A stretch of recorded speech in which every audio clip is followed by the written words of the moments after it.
நமக்கு அளித்துள்ளார்கள்.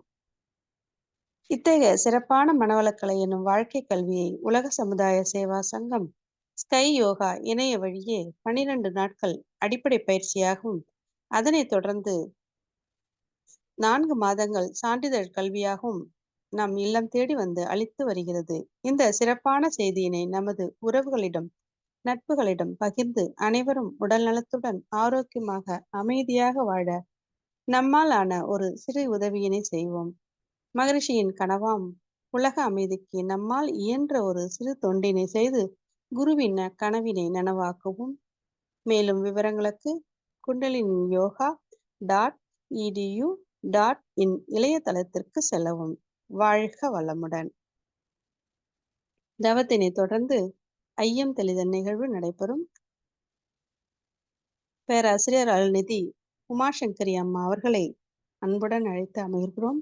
அம்மா அவர்களிடம் கேள்விகளை கேட்க விரும்புவோர் தங்கள் கைகளை உயர்த்தி ஒவ்வொருவராக கேள்விகளை கேட்கலாம். வாழ்க வளமுடன் அம்மா.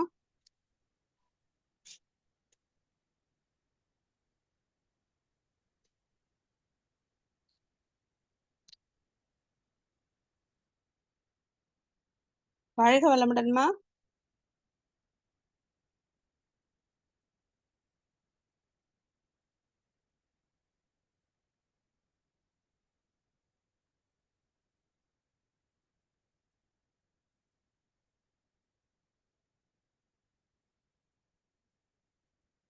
வாழ்க வளமுடன் சுயம்பகனி அம்மா. வாழ்க வளமுடன். கொஞ்சம் வெயிட் பண்ணோமா, ஒரு நிமிஷம். நெட் இஷ்யூ இருக்கும் போல கொஞ்சம் வெயிட் பண்ணிக்கலாம், ஒரு நிமிஷம். வாழ்க வளமுடன். வாழ்க வளமுடன்.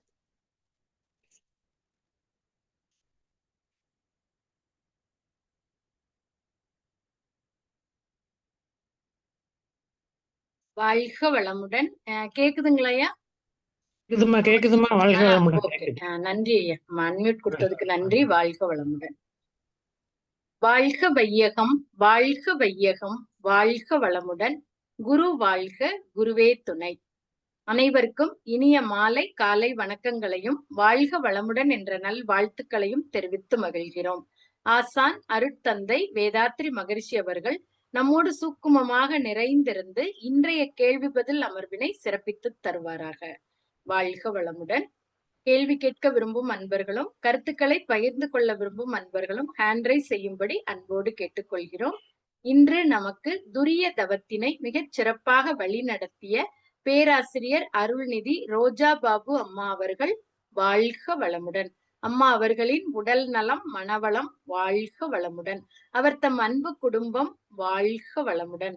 அவர் தம் பொருளாதார மேம்பாடு வாழ்க வளமுடன். பேராசிரியர் அருள்நிதி ரோஜா பாபு அம்மா அவர்களின் ஆன்மீக அருள் தொண்டு மென்மேலும் தழைத்தோங்க வாழ்க வளமுடன் என்று வாழ்த்தி மகிழ்கிறோம். மிக்க நன்றிகள் அம்மா. வாழ்க வளமுடன். நன்றிகள் அம்மா. வாழ்க வளமுடன். வாழ்க வளமுடன். அடிப்படை பயிற்சி கத்துக்கிட்டவங்களுக்கு உடற்பயிற்சியில காயக்கல்பத்துல தவம் பண்றதுல ஏதாவது சந்தேகங்கள் இருந்தா ஹேண்ட் ரைஸ் பண்ணலாம்.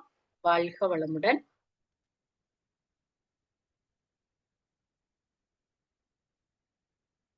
கர்ணன் ஐயா வாழ்க வளமுடன் ஐயா. அம்மா அவங்களுக்கு அன்மியூட் கொடுத்துருங்க. ரோஜா பாபு அம்மா கர்ணன் ஐயாக்கு அன்மியூட் கொடுத்துருங்க. வாழ்க வளமுடன் அம்மா. வாழ்க வளமுடன். சொல்லுங்க ஐயா. இந்த அம்மா இந்த தவத்துல ஒரு சின்ன ஒரு சந்தேகம் ஐயா. இந்த அதாவது யாராவது உறவினர்கள் யாராவது ஒரு மரணம் அடைந்து விட்டா அந்த சந்தர்ப்பத்தில் அதாவது அந்த அந்த தேகம் எங்கட வீட்டுல இல்லைன்னு சொல்லுவோமே. அப்ப பக்கத்துல இருந்தால் உறவினர்கள் சொல்ல கொஞ்சம் எட்ட இருந்தாலும் அப்படி இருந்தாலும் நாங்க எங்கட வீட்டுல நாங்க சுத்தமா நாங்க தவம் செய்யலாமா? அதுதான் மகரிஷி சாந்தி தவத்திற்கான விளக்கம் சொல்லும் போது இத சொல்லியிருப்பாங்க. சோ நாம என்ன பண்ணலாம்னா, நாம தவம்னு உட்கார்ந்து பண்ணாம மூலாதாரத்துல மனசை வச்சுக்கலாம். சரிங்களா? நம்மளோட ஆற்றல் விரயமாகாம இருக்கிறதுக்கும் அதுக்காக நாம என்ன பண்ணணும், இந்த மாதிரி சூழ்நிலைகள் இருக்கும்போது, கூட்டம் அதிகமா இருக்கிற இடங்களுக்கு போகும்போது, இந்த மாதிரி இறந்தவங்க வீட்டுல இருக்கிறப்போ நாம மனசை மட்டும் அந்த மூலாதார சக்கரத்துல வச்சிருக்கலாம். அதுல உணர்வு தெரியறதுக்காக ஒரு 5 முறை அஸ்வினி முத்திரை நாம போட்டுக்கலாம். அந்த அஸ்வினி முத்திரை போடும்போது அந்த மூலாதாரம் நமக்கு நல்லா தெரிய ஆரம்பிக்கும். சோ அதுலயே கவனம் வச்சுட்டு அப்படியே நம்ம அமைதியா உட்காந்துக்கலாம். அது யாருக்கும் தெரிய போறது இல்ல. சரிங்களா? அது மாதிரி செஞ்சுக்கலாம். நம்மள சுத்தி நம்மளே உட்கார்ந்து ஒரு அருட்காப்பு மட்டும் போட்டுட்டு மூலாதாரத்துல கவனம் வச்சு நாம உட்கார்ந்துருந்தோம் அப்படின்னா நம்ம கிட்ட இருக்கக்கூடிய அந்த ஆற்றல், காந்த ஆற்றல், நம்ம தவம் பண்ணி சேமித்து வைக்கக்கூடிய அந்த ஜீவகாந்த ஆற்றல் வந்து விரயமாகாம இருக்கும். ஏன்னா அங்க ஃபுல்லா அழுது எல்லாருமே எனர்ஜி லாஸா இருப்பாங்க. சோ எப்படி தண்ணி மேட்ல இருந்து பள்ளத்துக்கு பாயுமோ அதே மாதிரி ஆற்றல் அதிகமா இருக்கிறவங்க கிட்ட இருந்து காந்த ஆற்றல் குறைவா இருக்கிறவங்க கிட்ட போக ஆரம்பிக்கும். சோ நாம மூலாதாரத்துல வச்சுட்டோம்னா அந்த ஆற்றல் வந்து விரயமாவது தடுக்கப்படும் இல்லையா? அது நம்ம சாந்தி தவம் செய்யலாம். சரிங்களா? சரிங்கம்மா. அந்த என்னன்னு கேட்டா அந்த காலத்துல அந்த தேகம் வந்துட்டு ஒரு 2 நாளைக்கு ஒரு வீட்டுல வச்சிருக்காங்கன்னு சொல்லுமே. இப்ப நாங்க அங்க போக்குள்ள அந்த மாதிரி சாந்தி தவத்துல போறோம். அப்ப எங்களுக்கு வளமையான தவம் நாங்க வீட்டுல எங்களுக்கு வளமையா இருக்குது, அது சுத்தமா இருக்குன்னு சொல்லுவேன். அப்ப அங்க செய்யலாங்களாமா? நம்ம வீட்டுல நம்ம செஞ்சுக்கலாம். அந்த அது செய்யலாம். நம்ம வீட்டுல நம்ம எது வேணா பண்ணிக்கலாம். மரண வீடுகளுக்கு போனா அதுகளுக்கு நாங்க சாந்தி தவத்துல நாங்க தவ வந்துருங்கம்மா. இந்த அது நம்ம அந்த வளமையா செய்யற தவங்கள்ல நாங்க செய்யலாம் தானே வீட்டுல? தாராளமா செய்யலாம். தாராளமா நம்ம சரி. செஞ்சுக்கலாம். இல்ல சில பேர் வந்துட்டு அந்த 7 நாள் அதான் அருட்காப்பு கண்டிப்பா அருட்காப்பு போட்டுக்கணும். நம்ம அருட்காப்பு போட்டுட்டு நம்ம வந்து செஞ்சுக்கலாம். சரிங்களா? நீங்க சொல்லுங்கய்யா. நீங்க ஏதோ கேட்டீங்க, சொல்லுங்க. இல்ல அந்த அப்ப அந்த சில நேரம் உறவினர்கள் சொன்னா 5 நாள் 7 நாள் இந்த மத்த சாந்திகள் செய்ய வரைக்கும் அவங்களோட அந்த கிரிகள் செய்ய வரைக்கும் அந்த வீட்டுகள்ல எதுவும் செய்யக்கூடாது அப்படியெல்லாம் சொல்றாங்க தானே. அந்த நேரங்கள் நாங்க தவத்தை நிறுத்தி வச்சு கொண்டு இருக்கு. அதாவது அது வேற வீடா இருக்கா? வேற என்னன்னா பக்கத்துல எல்லாம் கொஞ்சம் தூரம் அப்படி இப்படி இருந்தாலும் எல்லாமே தூரத்தோடு தான் இருக்கு. பக்கத்துல அடுத்த வீடுன்னு சொல்லி இல்ல, கொஞ்சம் உறவினர்கள் அப்படி இருந்து அப்படி ஏதாவது சம்பவங்கள் நடந்திருந்தா நாங்க அங்க போயிட்டு வந்தா அங்க போனா நாங்க சாந்தி தவத்துல இருக்கோம். அப்ப வந்த பிறகு நாம குளிச்சுட்டு நாம வளமையான தவத்தை செய்யலாம் தானேன்னு கேக்குறேன். செய்யலாங்கய்யா, தாராளமா சரிங்க. தாராளமா செய்யலாங்கய்யா. நன்றிங்க அம்மா. அவ்வளவுதான் சந்தேகம். வாழ்க வளமுடமா. நான் இலங்கையில இருந்து கிடைச்சேம்மா. நன்றி ஐயா, நன்றி ஐயா. வாழ்க வளமுடன். வாழ்க வளமுடன்மா. வாழ்க வளமுடன்மா. அடுத்ததாக சுசிலா அம்மா நீங்க பேசலாங்கம்மா. வாழ்க வளமுடன்மா. இறந்த வீட்டுல போகும்போது நம்மளுடைய சக்தி எப்படி விரயமாகுதுன்னு சொல்றீங்க? அதாவதுமா காந்த அதாவது ஜீவகாந்தம் நம்ம இப்ப தவம் இப்ப பண்ணினோம்ல 1/2 மணி நேரம் நம்ம பண்ணும்போது நமக்கு வந்து ஆற்றல், ஏன்னா நம்ம கண்ணை மூடி இப்ப யார்கிட்டயும் பேசாம கைகளை கோர்த்து வச்சு இருக்கும்போது நமக்குள்ள ஆற்றல் கிடைக்கும், ஜீவகாந்த ஆற்றல் கிடைக்கும். இப்ப வந்து ஒரு மழை பெய்யுதுன்னு வச்சுக்கோங்களேன். மழை பெஞ்சா தண்ணி அப்படியே போய்கிட்டே இருக்கும். மேடான இடத்துல இருந்து ஒரு இடத்துல தண்ணி தேங்கி இருக்குன்னா என்ன பண்ணுவாங்க, ஒரு பள்ளம் தோண்டி விடுவாங்க. பள்ளம் தோண்டினா அந்த தண்ணி ஃபுல்லா அடுத்து அந்த பள்ளத்துக்குள்ள வழியா அப்படியே போக ஆரம்பிக்கும். அதே மாதிரிதான் நம்ம வந்து காந்த பரிமாற்றம் ஒவ்வொருத்தர், ஏன்னா எல்லார்கிட்டையும் காந்தம் இருக்கு. எப்படி நம்மளோட மகரிஷி சொல்றாங்கல்ல, அந்த பஞ்சபூத நவகிரக தவம் செய்யும்போது கருமையங்கள் எல்லாம் ஒன்றோட ஒன்று இணைக்கப்பட்டு இருக்கு. நம்ம உடல் தான் தனித்தனியா இருக்கே ஒழிய எல்லா கருமையங்களும் எல்லாமே ஒரே ஆதியில இருந்து வந்ததுதான். அப்போ என்ன ஆகும் அப்படின்னா இந்த காந்தம் வந்து இப்ப நம்ம கிட்ட அதிகமா ஆற்றல் இருக்குன்னு வச்சுக்கோங்களேன். நம்ம தவம் பண்ணி சேமித்து ஓரளவு நம்ம கிட்ட ஆற்றல் இருக்கு. இப்ப கூட பக்கத்துல இருக்கிறவங்க ரொம்ப ஏதோ ஒரு உடம்பு சரியில்லாம இல்ல இந்த இறந்தவங்க வீட்டுக்கு ஐயா கேட்ட மாதிரியே அந்த இறந்த வீட்டுல இருக்கிறாங்க, அவங்களோட கூட பிறந்தவங்க யாரோ ரொம்ப ரத்த சம்பந்தமா உள்ள ஒருத்தர் இறந்து போயிருக்காங்கன்னா அவங்க அழுது அழுது அவங்களோட ஆற்றல் எல்லாம் விரயமாகி இருக்கும். அப்ப என்ன ஆகும்னா நம்ம பக்கத்துல இருக்கும்போது அந்த காந்தம் தானே இது, அது வந்து என்ன ஆகும் அப்படின்னா ஆற்றல் வந்து அவங்க கிட்ட அப்படியே போக ஆரம்பிக்கும். அதுக்காக தான் மூலாதாரத்துல நம்மள வச்சுக்க சொல்றாங்க மகரிஷி. மூலாதாரத்துல கவனம் வச்சுக்கிட்டோம்னா அது வந்து ஒரு பேங்க் மாதிரி. எப்படி நம்ம பேங்க்ல பணத்தை போட்டு ஏடிஎம் கார்டை வச்சு போய் போய் எடுக்கிற மாதிரி இந்த மாதிரி ஆற்றல் வந்து கையில கேஷ் எடுத்து வச்சிருக்கோம்னு வைங்களேன். கேஷ் எடுத்து வச்சோம்னா எப்படி ஆகும், அது பாட்டுக்கு எப்படி போகுதுன்னே தெரியாது, செலவாயிட்டே இருக்கும். அது மாதிரி இந்த காந்தம் வந்து செலவாயிட்டே இருக்கும். ஆற்றல் வந்து விரயமாகும் கம்மியா இருக்கவங்ககிட்ட. நீங்களே கவனிச்சு பாருங்க. நம்ம ஹாஸ்பிட்டலுக்கு போவோம், நல்லா கிளம்பி நல்லா ஃப்ரெஷ்ஷா கிளம்பி போவோம். யாராவது ஒருத்தன் உறவினர்களோ ஃப்ரெண்டோ யாரையோ பார்க்க போறோம்னா அங்க போயிட்டு வரும்போது பாருங்க நமக்கு அப்படியே ஒரு மாதிரி டயர்டா ஆயிருவோம்.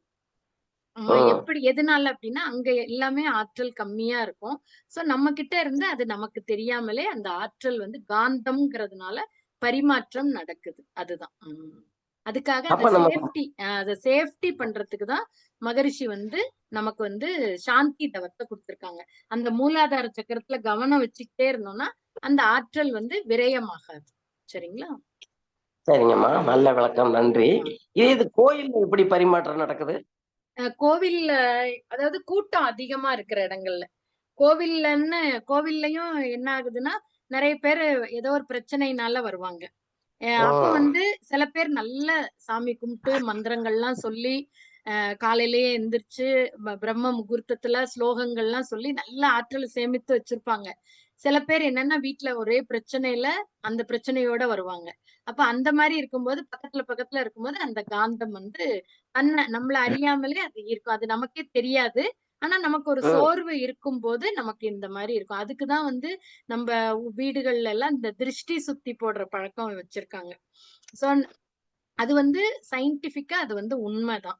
திருஷ்டி நம்ம வந்து அது வந்து மூட நம்பிக்கைன்னு சில பேர் நினைக்காங்க. ஆனாலும் பெரும்பாலானோர் அத வந்து நம்புறாங்க. சோ நம்ம அந்த மாரி ம். நமக்கு உடம்பு டயர்டா எப்பயாவது தெரிஞ்சதுன்னா, கல்லுப்பு இருக்குல்ல, கல்லுப்ப எடுத்து ம். நல்லா சுத்தி நம்ம தண்ணீல அப்படியே கரைச்சு விட்டோம்னா, நம்ம கிட்ட இருக்கக்கூடிய அந்த நெகட்டிவ் எனர்ஜி எல்லாம் வெளியில போயிடும். சரிங்களா? சோ இத நம்ம அப்பப்போ செஞ்சுக்கலாம். எப்படி நாம கடல்ல போய் குளிச்சா நமக்கு நல்லா இருக்கோ, ம். ஏதாவது ஒரு விசேஷங்கள்லாம் இருந்தது. இப்ப யாராவது இறந்து போனாங்க அப்படின்னா கூட என்ன பண்றாங்க, எல்லாம் இது பண்ணி பக்கத்துல ஒரு ஆத்துல போய் குளிச்சுட்டு வருவாங்க. கடல் இருக்க ம். ஊரா இருந்தா கடல்ல போய் கரைச்சிட்டு, கடல்ல தண்ணி குளிச்சுட்டு வர்றது எதுக்காக அப்படின்னா, அந்த உப்பு தண்ணி படும்போது நம்மகிட்ட இருக்கக்கூடிய அந்த நெகட்டிவ் எல்லாம் போயிரும். அதுக்காக தான். சோ இத நாம எல்லாருமே செய்யலாம். எல்லாருமே பின்பற்றலாம். சோ நம்மளோட ஆறாவ நம்மளே கிளீன் பண்ணிக்கலாம். நம்மளோட அந்த கையில உப்பு எடுத்து ஃபுல்லா அப்படியே சுத்தி நாமளே நமக்கு இது பண்ணிக்கலாம். நம்ம வீட்ல இருக்கிறவங்களுக்கு பண்ணலாம். அது மாரி அந்த எப்படி இந்த திருஷ்டி சுத்தி போடுறதுக்குன்னு சில பொருட்கள் வச்சிருக்காங்க. கற்பூரம், பூசணிக்காய் இதெல்லாம் வந்து அந்த நெகட்டிவ் எனர்ஜிய ஈர்க்கக்கூடிய இது இருக்கிறதுனால தான் அதெல்லாம் வச்சு சுத்தும்போது, அந்த நம்மளோட ஆறா வந்து சுத்தமாயிடும். சோ நமக்கு வந்து அந்த கண் திருஷ்டினால வரக்கூடிய பாதிப்புகள்ல இருந்து நம்மள பாதுகாத்துக்கலாம். அதுதான். சரிங்களா? சரிங்கம்மா, நல்ல விளக்கம். இது வாழ்க எல்லாத்துக்கும் மேல வளமுடன். அருட்காப்புமா. அந்த அருட்காப்பு ம். போட்டுக்கிட்டாலே நமக்கு எதுவுமே எந்த ஒரு பாதிப்பும் வராது. அந்த எங்க போனாலும் சரி, நம்ம கிளம்புறப்ப நம்மள சுத்தி அருட்காப்பு ம். போட்டுக்கிட்டோம்னா போதும். நமக்கே தெரியும் சில இடங்கள்ல சில பேர் பார்வை இதெல்லாம் நமக்கு ம். வித்தியாசமா இருந்ததுன்னா, நம்மள சுத்தி ஒரு அருட்காப்பு போட்டு வீட்ல வந்து நாம இந்த மாரி சுத்தி போட்டோம் அப்படின்னா, அந்த நெகட்டிவிட்டி எல்லாம் போயிடும். சரிங்களா? அதுதான். அருமையான விளக்கம்மா. வாழ்க வளமுடன். Thank you. நன்றி. நன்றிம்மா. வாழ்க வளமுடன்.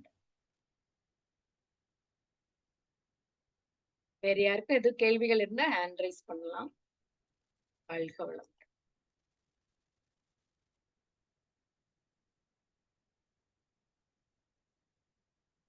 வாழ்க வளமுடன். யாருக்கும் கேள்விகள் இல்ல. இப்ப மகரிஷி நமக்கு குடுத்த அந்த உணவு பத்தி நம்ம கொஞ்ச நேரம் சிந்திக்கலாம். அதாவது உணவு தான் உடலாக வந்திருக்குது. உணவே உடலாக வந்துள்ளது. ஆகையினால் உணவை உண்டுதான் உயிர் வாழ வேண்டும். அப்படின்னு மகரிஷி குறிப்பிட்டிருக்காங்க. அப்போ இந்த உணவு வந்து உடல் இயக்கத்தினாலும், உழைப்பாலும் வீணாகக்கூடிய ஒரு நம்ம சாப்பிடுற உணவானது எப்படியெல்லாம் செலவாகுதுன்னா, உடல் இயக்கம் இருக்கும்போதும், நம்மளோட உழைப்புனாலும் அந்த ஆற்றல் விரயமாகுது.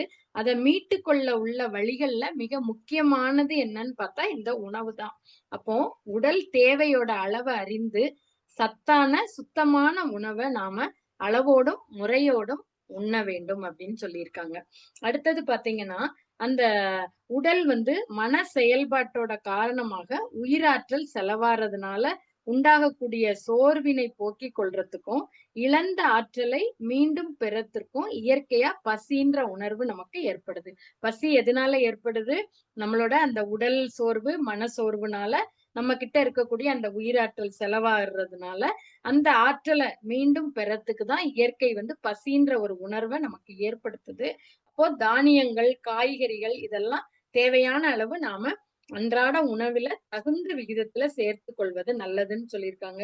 இரும்பு சத்து, புரதச்சத்து, கொழுப்பு, விட்டமின்கள் இந்த சத்துக்கள் செறிந்த உணவையும் நாம தேர்வு செய்து உண்றது சிறப்பு. இப்ப வெப்பம் இருக்கக்கூடிய பகுதிகள்ல இயற்கையே எப்படி அமைச்சு குடுத்திருக்குன்னு பார்த்தீங்கன்னா, வெப்பம் அதிகமா உள்ள பகுதிகள்ல நீரை ஆதாரமாக கொண்ட உணவுப் பொருட்கள் விளையுது.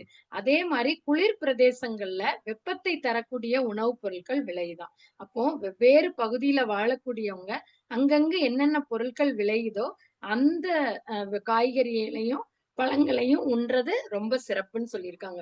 அதாவது நாம வந்து நமக்கு ஏதாவது ஒரு நோய் வந்ததுன்னா அதை தீர்க்கக்கூடிய மருந்து வந்து நம்மளை சுத்தி நம்ம பக்கத்துல இருக்கக்கூடிய இடத்துலயே இருக்குமா. சோ அந்த மாதிரிதான் இயற்கை வந்து வடிவமைச்சு கொடுத்திருக்குது. சோ நமக்கு வந்து ஜீவகாந்தம் வந்து எந்தெந்த வழிகள்ல எல்லாம் கிடைக்குது அப்படிங்கிறது உணவு மூலமா, தண்ணி மூலமா, காற்றின் மூலமா, கோள்கள் மூலமா, அடுத்து பூமியோட மையத்துல ஏற்படக்கூடிய கதிர் இயக்கம், இந்த வழிகள்ல எல்லாம் நமக்கு ஜீவகாந்தம் கிடைக்குது. அதே மாதிரி அளவோடு உண்டான்னா உணவு வந்து உடல் வந்து உணவை ஜீரணிக்கும். அதிகமாக உண்டால் உணவு உடலை ஜீரணிக்கும்னு நம்முடைய அருள் தந்தை சொல்லியிருக்காங்க. அப்போ அதிக உணவு செரிக்காம புளிச்சு போய் அது உற்பத்தி ஆகுற வாயுவை தான் நாம என்ன சொல்றோம், உப்புசமா இருக்கு அப்படின்னு சொல்றோம். அப்போ அந்த புளிப்பு என்ன ஆகுது, காற்றாக மாறி நம்மோட நரம்புல புகுந்து மின் குறுக்கு அந்த ஒரு ஷார்ட் சர்க்கியூட்டை ஏற்படுத்தி தான் கை காலெல்லாம் செயலிழக்க செய்தான். அதனால உணவுல நாம அளவு முறை கண்டிப்பா கடைபிடிக்கணும் அப்படின்னு மகரிஷி நமக்கு சொல்லியிருக்கிறாங்க. 5ல் அளவு முறையில முதல்ல உணவு பத்தி தான் கொடுத்துட்டு இருக்காங்க. அப்போ நம்ம உணவோட அளவு எப்படி அப்படின்னு எடுத்துக்கணும்னா, அரை வயிறு உணவு சாப்பிடணும், 1/4 வயிறு தண்ணி, 1/4 வயிறு காலியா இருக்கணும். அதனால இப்படி நாம சாப்பிட்டோம் அப்படின்னா உணவு நல்ல முறையில ஆற்றலாக மாறுறதுக்கு வாய்ப்பு அதிகமா இருக்கு.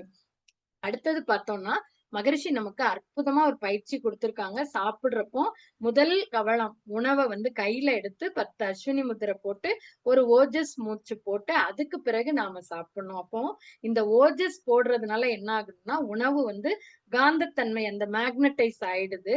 உடலுக்கு தேவையான சத்து பொருட்களை அந்த சிற்றறைகள் உறிஞ்சி கொள்ளுது.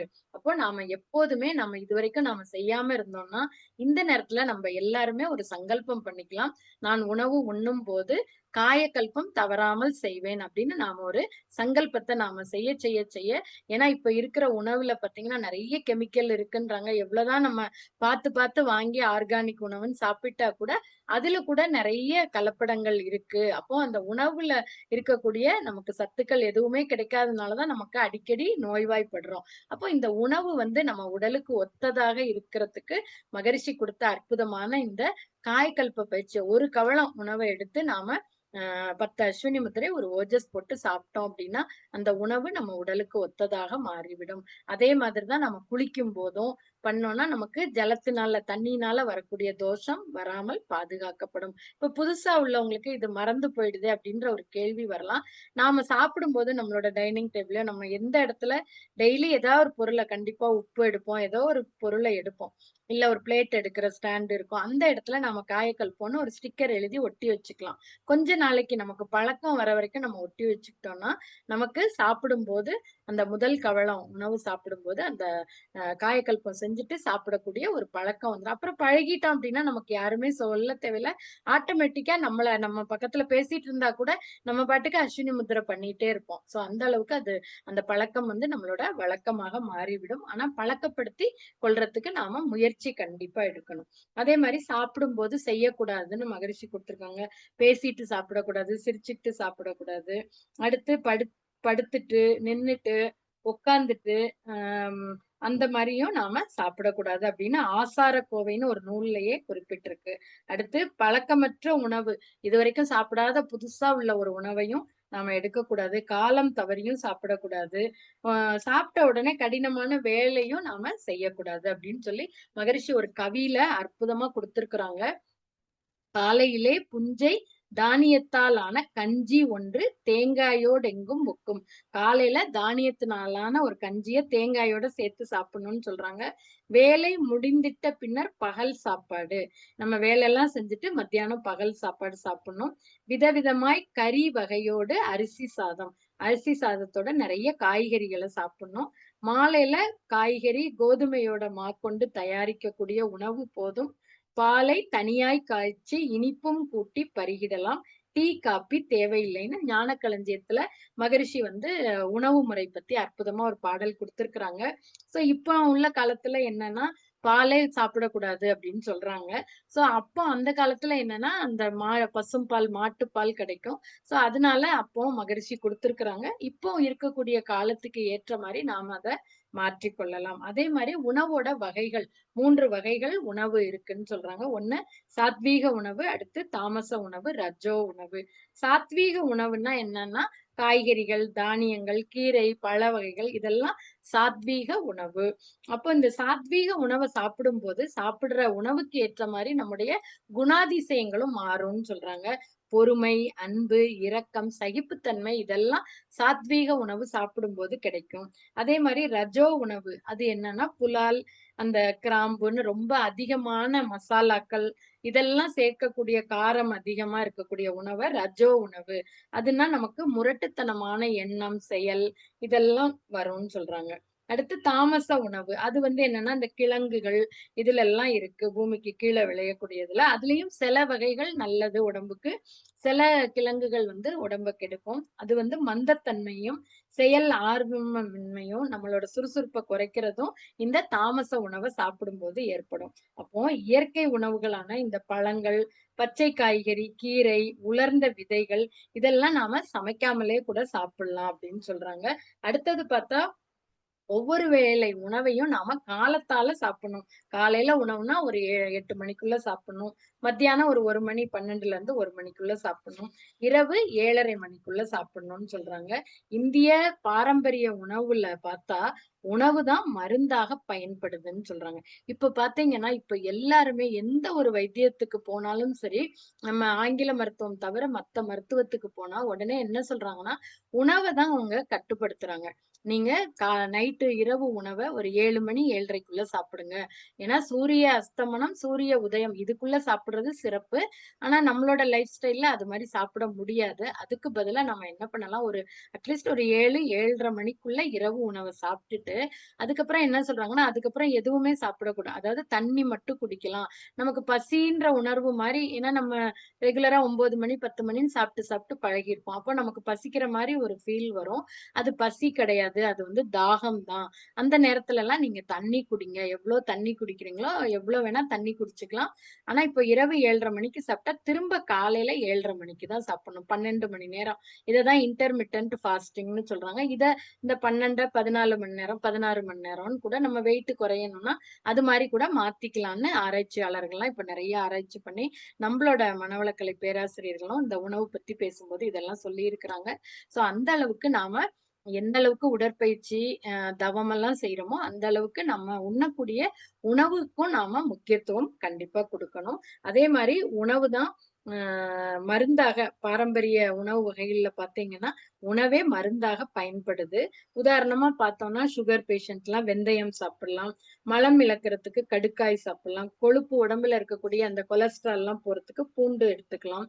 வெப்பத்திற்கு மிளகு, குளிர்ச்சிக்கு ஜீரகம், வாயுவிற்கு சுக்கு. இப்படி நம்மளோட அந்த காலத்துல சொல்லுவாங்க உணவே மருந்துன்னு. அது மாதிரி நம்ம அஞ்சரை பெட்டிகள்ல இருக்கக்கூடிய அந்த பொருட்களே நமக்கு மருந்தாக பயன்படுது. அதே மாதிரி மௌன விரதம் இது ரொம்ப ரொம்ப முக்கியம். மாதத்திற்கு ஒரு நாளோ வாரத்திற்கு ஒரு நாளோ நாம பேசாம இறை சிந்தனையோட மௌன விரதம் இருந்து பழகணும். இதுவும் உடம்புக்கு ரொம்ப ரொம்ப நல்லது. அந்த நேரங்கள்ல எளிமையான உணவு வகைகளை நாம எடுத்துக்கலாம். இதனால நமக்கு அந்த கோபம் வர்றது குறையும். பொறுமை நமக்குள்ள பொறுமை நம்முடைய தன்மையாக மாற ஆரம்பிக்கும். பிபி கூட குறையும்னு சொல்றாங்க.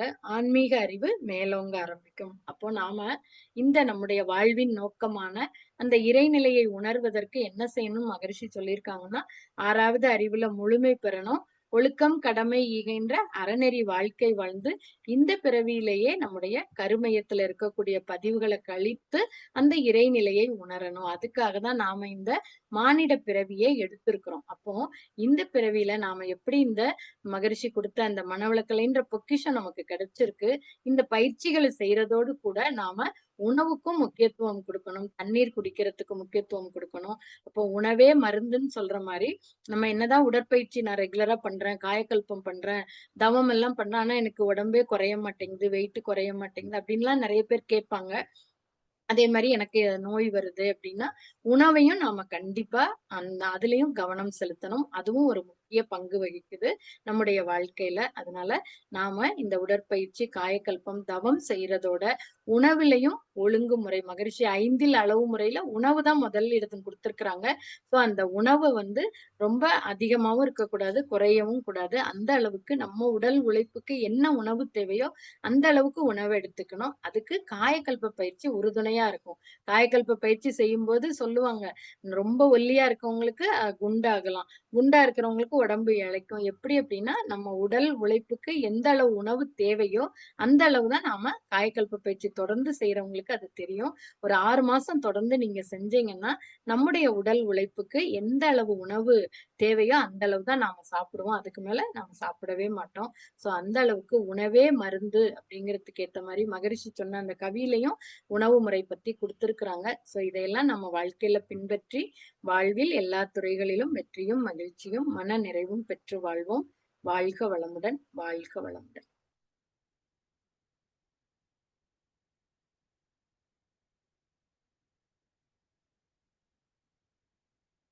யாருக்கு எதுவும் சந்தேகங்கள் இருந்தா கேட்கலாம். அப்படி இல்லைன்னா நம்ம நிறைவு பண்ணிக்கலாம். வாழ்க வளமுடன்.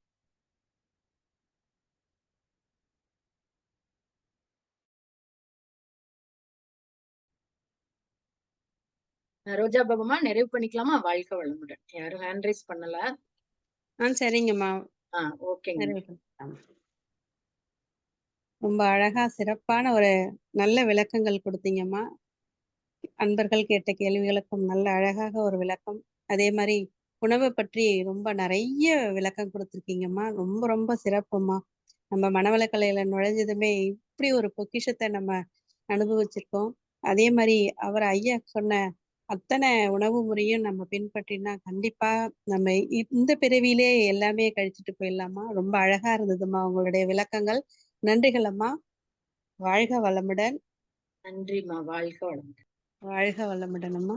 அம்மா அவர்களை நம்ம அனைவரும் சரியான கேள்விகளுக்கு அழகான பதிலளித்த பேராசிரியர் அருள்நிதி உமாசங்கரி அம்மா அவர்களை நம் அனைவரும் துரிய நிலையில் நின்று வாழ்த்துவோம். அம்மா அவர்கள் வாழ்க வளமுடன். அம்மா அவர்களின் அன்பு குடும்பம் வாழ்க வளமுடன். அம்மா அவர்களின் வாழ்க்கை வளங்கள் வாழ்க வளமுடன். அம்மா அவர்களுடைய அன்பு குடும்பம் வாழ்க வளமுடன். உமாசங்கரி அம்மா அவர்களின் அன்பு குடும்பம் அருட்பேராற்றல் கருணையினால் உடல் நலம், நீலாயுள், நிறை செல்வம், உயர் புகழ், மெய்ஞானம் ஓங்கி வாழ்க வளமுடன். அம்மா அவர்களின் ஆன்மீக தொண்டு மேன்மேலும் உயர்ந்து சிறந்தோங்க வாழ்க வளமுடன். வாழ்க வளமுடன் அம்மா. ஸ்கை ஆன்லைன் மெடிடேஷன் தினசரி நிகழ்வுகள் பற்றிய அறிவிப்புகள். காலை 5 மணிக்கு மகரிஷியின் பாடல்கள், காலை 5:30க்கு தவம், காலை 6 மணியிலிருந்து 7 மணி வரைக்கும் வீடியோ அண்ட் ஆடியோவில் உடற்பயிற்சி வகுப்பு இடம்பெறும். அதை பார்த்து கொண்டே நாம் பயிற்சி செய்யலாம். மாலை 6 மணிக்கு மகரிஷியின் பாடல்கள், மாலை 6:25க்கு காயகல்பம், மாலை 6:30க்கு தவம், மாலை 7 மணிக்கு சிந்தனை, மாலை 7:30க்கு உலக நல வாழ்த்துடன் நிறைவு. பிரதி சனி மாலை தவத்தினை தொடர்ந்து மாலை 7 மணி முதல் 7:30 மணி வரை ஐயம் தெளிதல் நிகழ்வு நடைபெறும். பிரதி ஞாயிறு மாலை 7 மணி முதல் 7:30 மணி வரை சிறப்பு சிந்தனை நடைபெறும். உலக நல வாழ்த்துடன் நிறைவு செய்து கொள்வோம். உலகமெல்லாம் பருவமழை ஒத்தபடி பெய்யட்டும். உழவரெல்லாம் தானியத்தை ஓப்புடனே பெருக்கட்டும். பல தொழில்கள் புரிகின்ற பாட்டாளி உயரட்டும். பகுத்துணர்வில் தொகுத்துணர்வு பண்பாட்டை உயர்த்தட்டும். கலகங்கள் போட்டி பகை கடந்த ஆட்சி நடக்கட்டும். கல்லாமை கடன் வறுமை கலங்கங்கள் மறையட்டும். நலவாழ்வை அளிக்கும் மெய்ஞான ஒளி வீசட்டும். நம் கடமை அறவாழ்வின் நாட்டத்தே சிறக்கட்டும். நம் கடமை அறவாழ்வின் நாட்டத்தே சிறக்கட்டும். நம் கடமை அறவாழ்வின் நாட்டத்தே சிறக்கட்டும். வாழ்க வையகம், வாழ்க வையகம், வாழ்க வளமுடன்.